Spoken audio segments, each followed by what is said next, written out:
नमस्कार। गंगा एजुकेशन इस YouTube channel पर आप सभी का स्वागत है।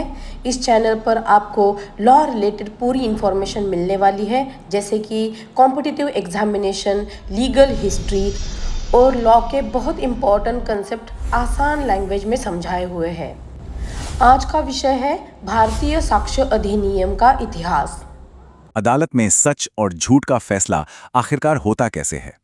ये कोई जादू नहीं है, बल्कि कह सकते हैं कि ये नियमों का एक पूरा जाल है। आज हम इन्हीं नियमों की कहानी को समझेंगे। ये कहानी है भारतीय साक्ष्य अधिनियम की, जो सदियों पुरानी है। जरा सोचिए, एक तरफ एक पक्ष है, दूसरी तरफ दूसरा, और दोनों की कहानियां एक दूसरे से बिल्कुल अलग हैं। तो एक जज कैसे तय करेगा कि सच क्या है? भाई, यहीं पर तो सबूतों का कानून यानी लॉ ऑफ एविडेंस काम आता है। इसका जवाब, जैसा मैंने कहा, किसी जादू टोने में नहीं है, बल्कि नियमों के एक बहुत ही सटीक सेट में है। भारत में सबूतों के कानून की कहानी, ये प्राचीन दर्शन से लेकर आज की आधुनिक अदालतों तक का एक बहुत लंबा सफर है। तो चलिए इस दिलचस्प सफर की एक एक परत को खोलते हैं। तो सबसे पहले ये समझना बहुत ज़रूरी है कि सबूत का जो ये आइडिया है, ये कोई अंग्रेज़ों के साथ नहीं आया। इसकी जड़ें हमारे भारतीय इतिहास में सदियों गहरी हैं, और यकीन मानिए, ये प्राचीन विचार आज भी हमारे कानून पर असर डालते हैं।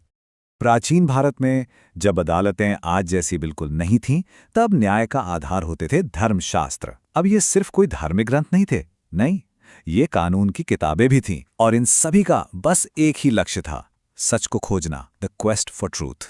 धर्मशास्त्रों में न्याय की प्रक्रिया को क्या खूबसूरती से समझाया गया है। कहा गया है कि एक न्यायाधीश को धोखे को ठीक वैसे ही निकालना चाहिए जैसे एक डॉक्टर शरीर से लोहे का तीर निकालता है। मतलब एकदम साफ था। न्याय का मतलब सिर्फ सुनना नहीं है, बल्कि सच्चाई को झूठ से बड़ी ही सटीकता से अलग करना है। और हां, ये सिर्फ किताबी बातें नहीं थीं, ये एक पूरी की पूरी व्यवस्था थी। ऋषि वशिष्ठ ने सबूतों को 3 हिस्सों में बांटा था। पहला लेख्य यानी डॉक्यूमेंट्स, दूसरा साक्षी यानी विटनेसेस, और तीसरा भुक्ति यानी पोजेशन। अब अगर ध्यान से देखें तो आज भी हमारा कानून इन्हीं 3 बड़े स्तंभों पर ही तो खड़ा है। इसके बाद आया मुस्लिम शासनकाल, और न्याय की ये मशाल तब भी जलती रही।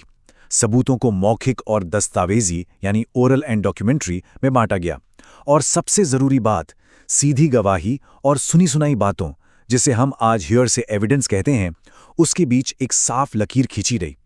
ये एक ऐसा सिद्धांत है जो आज भी हर अदालत के लिए बहुत जरूरी है। लेकिन फिर आए अंग्रेज, और उनके आने से ये पूरी व्यवस्था उलझ गई। पूरे देश में न्याय का कोई एक पैमाना था ही नहीं, बल्कि एक ऐसी बंटी हुई प्रणाली थी जिसने सिर्फ कन्फ्यूजन और अराजकता को जन्म दिया। जो बड़े शहर थे, उनसे दूर की अदालतों को मुफस्सिल अदालतें कहा जाता था, और यहां का तो हाल ही कुछ और था। कोई तय नियम कानून नहीं थे। न्याय अक्सर भीड़, माहौल और जज की मनमर्जी पर ही निर्भर करता था। ये जो फर्क था, वो हैरान करने वाला था। सोचिए, एक तरफ बॉम्बे, मद्रास और कलकत्ता की प्रेसिडेंसी कोर्ट्स थीं, जो एकदम सख्त अंग्रेजी कानूनों से चलती थीं, और दूसरी तरफ मुफस्सिल अदालतें, जहां कोई नियम ही नहीं थे। नतीजा, पूरी तरह से केओस। मतलब एक ही देश में न्याय के 2 चेहरे थे, और अब एक जैसे यूनिफॉर्म कानून की जरूरत बहुत ज्यादा महसूस होने लगी थी। तो बस इसी केओस को खत्म करने के लिए एक यूनिफाइड लॉ बनाने का लंबा और मुश्किल सफर शुरू हुआ। यह सिर्फ एक कानून बनाने की बात नहीं थी, ये खोज थी एक संहिता की, यानी एक ऐसे कंप्लीट कोड की जो पूरे भारत पर एक साथ लागू हो सके। लेकिन यह सफर आसान बिल्कुल नहीं था। ये दशकों लंबा और नाकामियों से भरा था। देखिए, 1835 में पहली कोशिश हुई, फिर अगले 20 सालों में 11 अलग अलग कानून बने, लेकिन सब के सब फेल हो गए। यहां तक कि 1868 में सर हेनरी मेन का एक ड्राफ्ट भी आया, लेकिन वो भी भारतीय माहौल के हिसाब से ठीक नहीं बैठा, और उसे भी खारिज कर दिया गया।